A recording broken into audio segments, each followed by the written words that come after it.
Olá, como estão? Espero que bem. Olha só, vou contar aqui duas experiências que eu tive, dois fatos que eu presenciei quando eu tinha entre os meus 19 a 21 anos de idade, em meu primeiro emprego.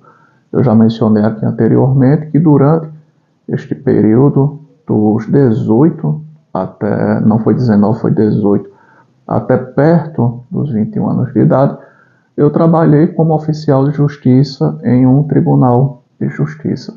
Um emprego muito bom, tenho muito carinho por aquele meu primeiro emprego, né? A gente chama de emprego, mas não é um emprego, é um cargo público. Mas enfim, dois fatos que eu presenciei que servem para ilustrar algumas ideias que eu tenho e que às vezes podem parecer ideias meio, a princípio, né, estranhas. Pô, o cara acredita nisso? Como é que pode? Mas vamos lá. A primeira experiência se deu em um fórum. Eu estava em um fórum em dia de plantão. Nós tínhamos plantões. Eu estava no meu plantão. Chegou uma juíza de direito de outra comarca, naquela comarca onde eu estava como plantonista. Ela chegou usando um short. Um short, aliás, curto, bem curto mesmo. E ela foi barrada na portaria pelo vigilante da empresa terceirizada. Ela precisava entrar ali porque havia acontecido um evento específico na comarca onde ela era titular e ela se deslocou até a sede daquela comarca que estava de plantão naquela região específica onde se distribuía ali os plantões. Não tem como explicar isso aqui direito, mas dá para entender. Então ela foi barrada, ela entendeu o barramento, o vigilante estava correto, então ela foi ao carro, abriu a mala do carro, tirou uma calça jeans comprida, entrou dentro do carro, fechou as janelas e colocou essa calça por cima do short. Assim ela pôde entrar dentro do fórum. Posteriormente, isso já perto do final ali, quando eu estava saindo daquele cargo, eu presenciei outra coisa bem curiosa. Aí já foi na capital do estado e no Tribunal de Justiça, na sede, uma moça que tinha sido recém-possada no cargo de promotora de justiça foi ao tribunal. Não sei fazer o quê, né? Quem atua junto ao tribunal são procuradores de justiça, mas ela foi ao tribunal como promotora, talvez para visitar alguém. Ela estava com uma saia ali mais ou menos na metade da coxa. Uma garota jovem, bonita, orgulhosa do próprio corpo, queria mostrar ali as formas, né? Foi barrada também, saia muito curta. Então, nesse caso, houve um auê. Ela não tinha a experiência que aquela juíza tinha para entender que o vigilante estava cumprindo o seu papel trabalhando e começou a haver um atrito. Do outro lado da praça, onde fica o Tribunal de Justiça, fica a sede do Ministério Público, a Procuradoria de Justiça. Para quem não entende, é mais ou menos o seguinte: da mesma forma que um juiz de direito pode se tornar desembargador, um promotor de justiça pode se tornar procurador de justiça um dia, né? Então isso chegou até a Procuradoria de Justiça do outro lado da praça e um procurador de justiça meio que deu uma chamada nela, né? Olha, realmente essa saia está muito curta, é a mesma coisa que eu tentar entrar aqui com a bermuda, eu serei barrado. Se eu tentar entrar na Procuradoria-Geral de Justiça com a bermuda também, eu serei barrado. Então ela teve uma grande lição, né, sobre a vida, foi embora sem entrar no tribunal, porque esses órgãos eles exigem vestes talares. Parece uma babaquice, eu sou contra, minha opinião. Eu penso que um país como o nosso, com o clima como o que nós temos, sufocante, horrível, né? Aqui mesmo onde eu moro é a caldeira do Quinto dos Infernos, deveríamos poder transitar com bermuda. Mas fica aquela liturgia do órgão público, aquela frescuragem, tudo, então é proibido. Se entendeu? Ser proibido. Então vale para todos, do cidadão ali mais humilde até o juiz, o desembargador, o procurador de justiça e a promotora. Então, para que eu narro tudo isso? Para falar sobre democracia. Em um vídeo anterior, eu comentei ali a situação de possível ditadura, né, em nosso país. Falei da investida Israel e Irã.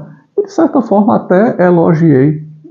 Não elogiei, né, mas entendi o ponto de vista de quem pensa, cara, talvez o Irã e a Rússia sejam um bom lugar onde se viver para uma pessoa com uma mentalidade conservadora, né? Conservadora até do ponto de vista político, embora realmente o conservadorismo ele se proponha a tutelar, até à primeira vista, né? A tutelar sua liberdade individual acima de tudo, ante o coletivo. É isso que eu defendo, eu acredito nisso, eu insisto no exercício do direito do voto, tentando sempre votar naquela pessoa, mesmo que seja um trapalhão, bobalhão, energúmeno, mas que pelo menos eu veja, cara, esse cidadão aí não atenta tanto contra a minha liberdade individual, então eu vou depositar esse voto aqui nele, mesmo ele não prestando, eu vou escolher o menos mal. Verdade seja dita, é assim que nós votamos, né? Nós escolhemos o menos pior, é assim que o direito de voto é exercido em nosso país, cara. Infelizmente a gente deve escolher o menos mal, aquela pessoa que vai invadir o menos possível as esferas de nossa vida individual, familiar, comunitária, profissional, seja como for. Então acredito realmente nisso, mas ao mesmo tempo bate uma desilusão com a democracia. Cada dia que passa, cada ano que passa, eu me torno menos crente com a democracia. Eu não acredito mais em democracia, eu não acredito no sistema de democracia liberal. Então quando se diz, cara, escolha a sua ditadura, eu prefiro morar ali onde tem aquela ditadura específica, mas pelo menos ali não tem progressismo, eu não gosto de progressismo, eu não gosto de linguagem neutra, excessos de leis feministas, onde o cara pode ser acusado, né, até de violência sexual por sua própria esposa. Isso é realmente muito complicado, cara. A dimensão que a democracia tomou no Ocidente, esse sistema de democracia liberal, mas eu continuo tentando insistir nisso, né? Vamos tentar realmente insistir ainda, por meio de voto, em alguém que nos ferre menos. Mas a gente realmente perde a crença e vai perdendo. E eu citei esses exemplos da roupa porque, veja só, como é difícil acreditar em democracia, cara, no sistema democracia liberal. Em 2019, foi 2020, o Cacai, quem é Cacai? É um advogado de elite, é aquele cara que cobra honorários altíssimos para defender, especialmente, político. Muito conhecido. Quem não conhece, procura aí Cacai, né? Cacai é advogado, ele atua mais em Brasília. Então, ele postou uma foto dentro do Supremo Tribunal Federal, há alguns anos, pouco mais de 4 anos, com bermuda. Ele estava de camiseta, bermuda, um sapatênis, sorridente, fez questão que a pessoa retirasse a fotografia dele dentro do Supremo com aquelas vestes. Depois ela alegou que, não, veja bem, quando a coisa pegou realmente muito mal, até mesmo para os ministros ali do Supremo, ele tentou dizer, não, é que eu fui pegar um documento importante, era feriado. Cara, o processo é eletrônico, né? As certidões emitidas são eletrônicas, tudo que tem nos autos está ali eletronicamente disponibilizado. Então, mas se ele está dizendo, quem somos nós para discutir? Se lá dentro mesmo, né, ninguém discutiu e permitiu a sua franca entrada. Ou seja, o cara entrou no Supremo Tribunal com bermuda, ficou passeando ali com bermuda. Então aí é que tá, cara. A ideia de democracia funciona para um cliente do Cacai. O cliente do Cacai, ele diz, pô, acredita em democracia. Por que ele acredita em democracia? Porque ele tem muita grana para pagar muito bem a um advogado que anda de bermuda dentro do Supremo. E a advocacia tem muito disso, né? Realmente, se existe preparo para ser um bom advogado, sim.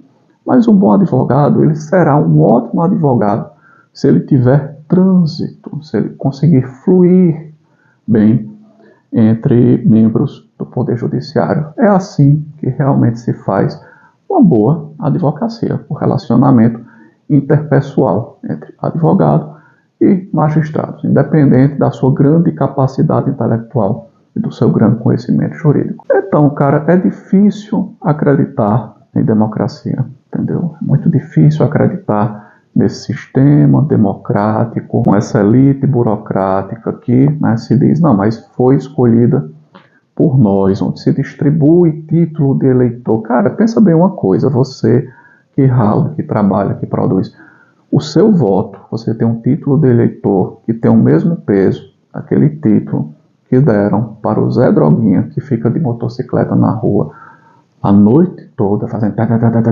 pronto. Seu voto vale a mesma coisa que o dele. Seu voto tem o mesmo valor, o mesmo peso nesse sistema democrático.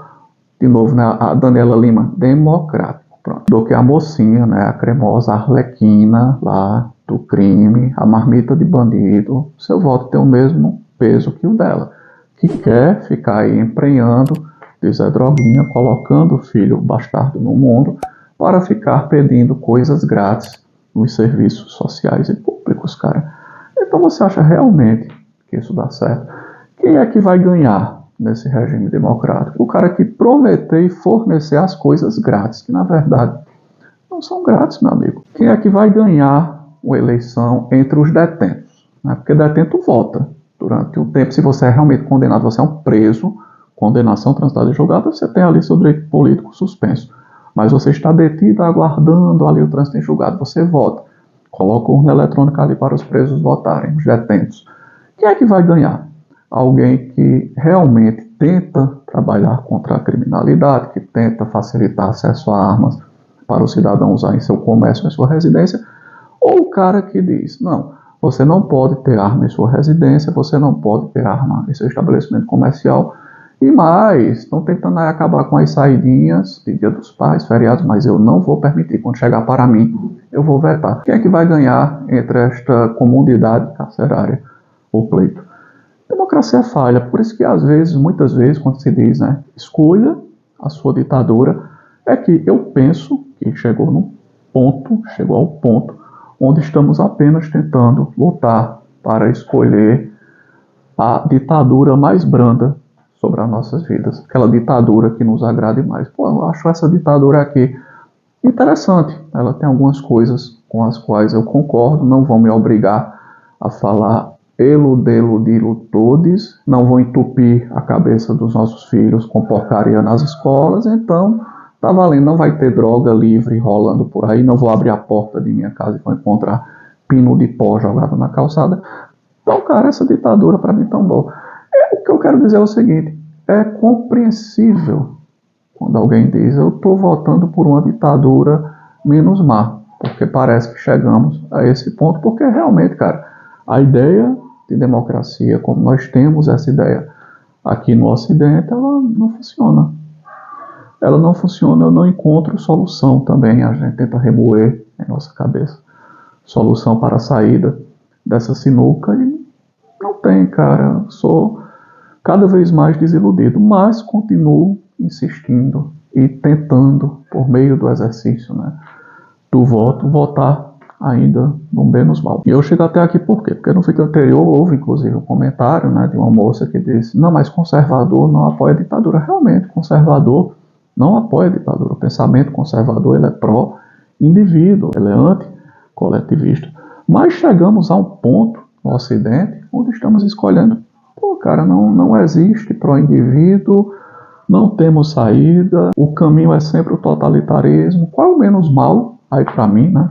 Qual fascismo que me servirá melhor? Fascismo de direita ou fascismo de esquerda? Parafraseando aqui Humberto Gessinger, dos engenheiros do Havaí.